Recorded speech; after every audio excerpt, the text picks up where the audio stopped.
Throughout the day on Saturday, a holiday market collected donations of hygiene items for people in need. Kelly Conrad, along with the help of her friends and Recovery Point, hosted the second annual holiday market at St. Joseph's Landing. Over 60 vendors were set up during the market. Santa Claus also made a surprise visit and gave the kids candy. The market was free to attend, but Conrad asked people to bring donations of hygiene products.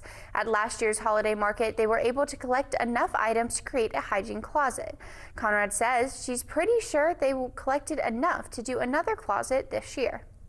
It's important because like I said, we have identified, through the work that I do, I've identified that, sometimes there are things that people need that they don't have the means to obtain, and we don't have that resource in the community. So if they've, exhausted their resources, then this can help that.